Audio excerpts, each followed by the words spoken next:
নমস্কার, আমি মিঠুর ঘরকন্যায় সবাইকে স্বাগত। সবাইকে সুপ্রভাত জানিয়ে বৃহস্পতিবারের ব্লগটা নিয়ে খুব সকাল সকাল চলে আসলাম। দেখো, আজকে শুরুই করলাম, বাজারে যাচ্ছি। তার আগে যা যা করার চাটা খেয়ে ঘর দোর ঝাড়ঝুট দিয়ে নিয়েছি।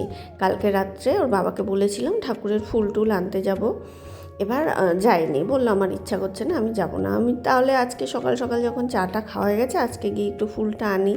এবার এই যে অফিস যাওয়ার আগে না, বেরোনোর নাম করলেই ওর মুখ হাঁড়ি হয়ে যায়। অথচ আমি কিন্তু আটা মেখে রেখেছি, তরকার ডাল করব, তরকার ডাল সেদ্ধ করে আদা কুচি রেখেছি, টমেটো কুচি রেখেছি, পেঁয়াজ রসুনটা আর কাটিনি, কারণ এই যে ফুল নিতে আসছি বলে। তারপর দেখো, আর বেশি বাজেও না, 7:30 সবে হয়েছে।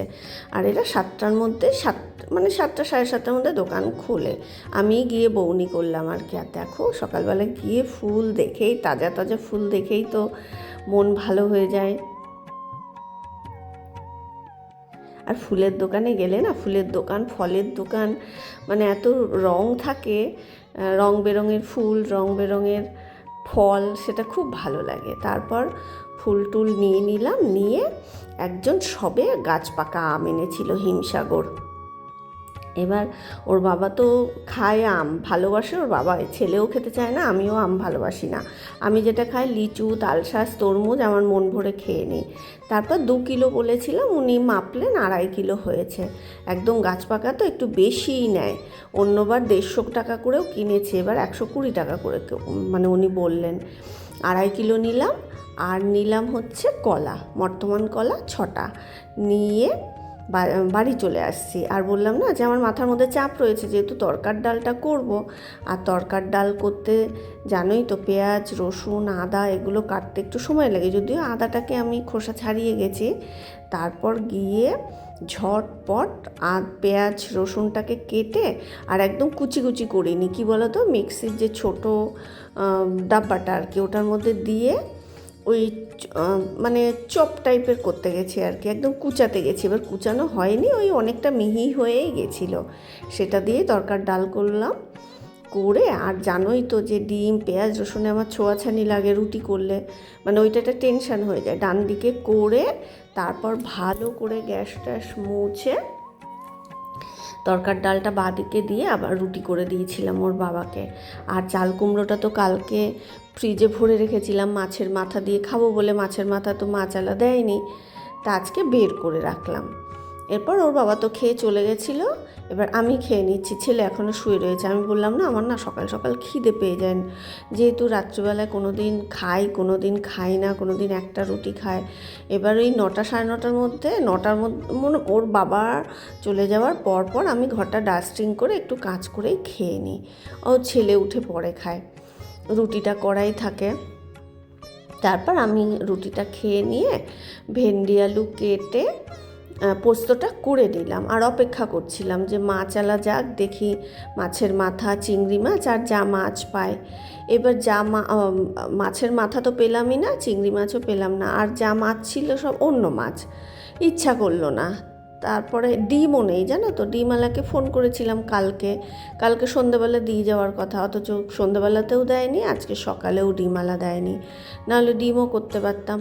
তারপরে কি করলাম, সেই চাল কুমড়োটাকে মুগ ডাল দিয়ে একটু ঘি গরম মশলা দিয়ে ঘন্ট করলাম। আর সেই ডাল বাটা খানিকটা এখনও আছে, একটা পেঁয়াজ কুচিয়ে ডাল বাটার সঙ্গে রেখে দিচ্ছি। ডাল বাটাটা এখন ভাজবো না, ভাজবো পরে, পুজো টুজো দিয়ে খাওয়ার আগে।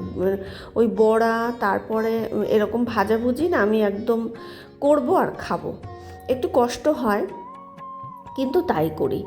আর এই দেখো, ঠাকুরঘরের সব কটা পর্দা বালতিতে গরম জলে সার্ফ দিয়ে ভিজিয়ে রেখেছি, আমি এরকমই করি, তারপর মেশিনে দিই। আগে তো এটা হাতেই কেচে রাখতাম, কিন্তু এখন আর হাতে কাচি না, ও সাহস পায় না, আর কোমর থাকে না। এত বছর কিন্তু হাতেই করেছি, মেশিন থাকতেও, ওয়াশিং মেশিন থাকতেও আমি হাতে কেচেছি, কতটা বোকা ছিলাম ভাবো আমি।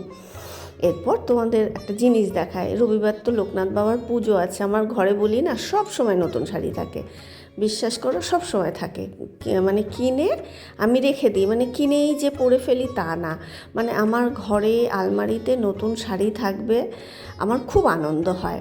পরি হয়তো 1 বছর 2 বছর 3 বছর পরে সেটাকে ব্লাউজ বানিয়ে পরি, কিন্তু ঘরে থাকে। এইটা হচ্ছে ঘিচার মধ্যে ব্লক, এটা কিনেছিলাম পুজোর পরপর। এটা আর এটা হচ্ছে লাল বিষ্ণুপুরি সিল্ক। মানে আমি না যখনই ভালো শাড়ি দেখি নিয়ে নিই। এবার যে শাড়ির দোকান থেকে নিই এখন মানে উনিও জোর করেন, মানে উনি বাকি রাখেন। আমি না কোনো দিন আগে বাকি নিতাম না, পছন্দ করতাম না। এবার উনিই জোর করেন, বলে নিয়ে যান তো, আপনি দিয়ে দেবেন পরে। আর এইটা দেখো ব্লাউজ পিস। এবার এই দুটো তো একসাথে নিয়েছিলাম। এটা হচ্ছে পুজোর পর এত মাস হয়ে গেছে। আর তো আগেও বলেছি যে আমি সারা বছর শাড়ি কিনি কিন্তু পরি না নতুন শাড়ি, পরি হচ্ছে দুর্গা পুজোতে। আর এই শাড়িটা নিয়েছিলাম শ্রীরামপুর প্রিয়দর্শিনী বুটিক থেকে।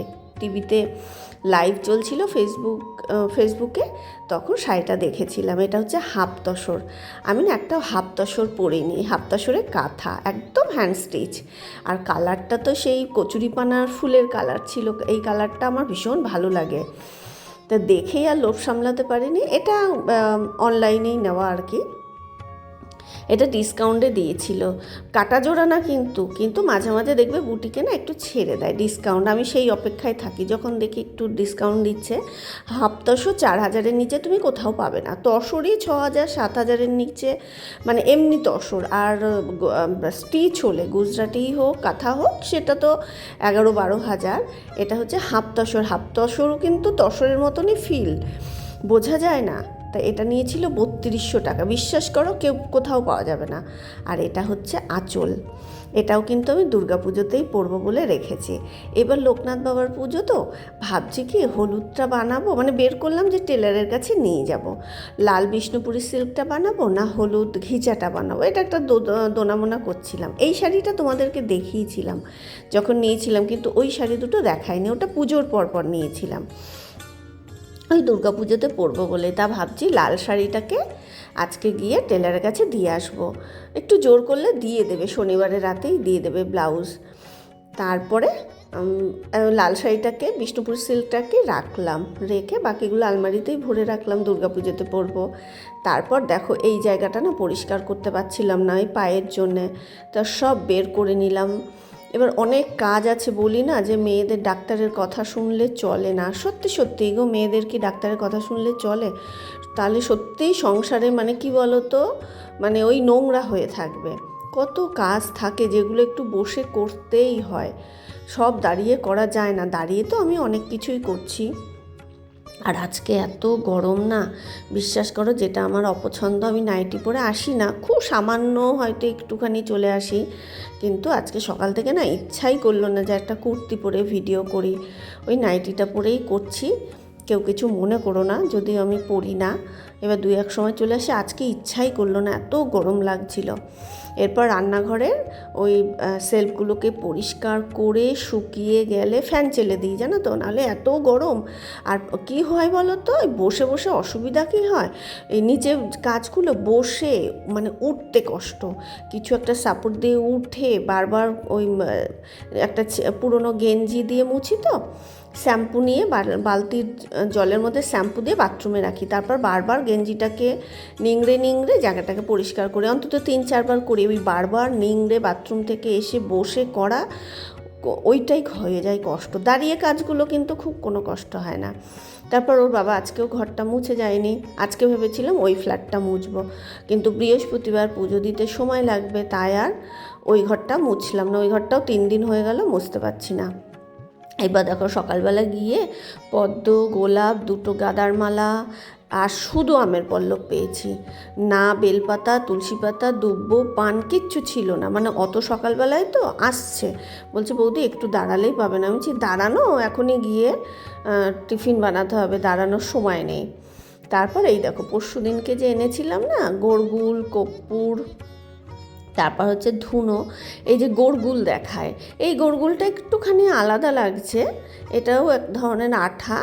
এটা আমি 20 গ্রাম করে আনি, 30 টাকা নেয়। এটা ধুনোর মধ্যে দিতে হয়, ধুনোর মধ্যে দিলে না অনেক নেগেটিভ এনার্জি বাড়ি থেকে দোষ কেটে যায়। গোড়গুল দেবে, কর্পূর দেবে, ঘি দেবে আর ধুনো দেবে, দিয়ে মাঝে মাঝে বিশেষ করে শনি মঙ্গলবার সন্ধ্যেবেলায় দিয়ে সারা ঘর বাড়িতে দেখাবে, ঘরের মধ্যে দেখাবে, ঘরের বাইরেটাও দেখাবে, বাড়ির অনেক দোষ নেগেটিভ এনার্জি কেটে যায়। এটা করে দেখবে। শনি মঙ্গলবার করি, বৃহস্পতিবার করি আমি। তুমি কারোর ক্ষতি করছো না, কিন্তু তোমার যদি কেউ ক্ষতি করতে চায় না, তাহলে তোমারই ভালো হবে।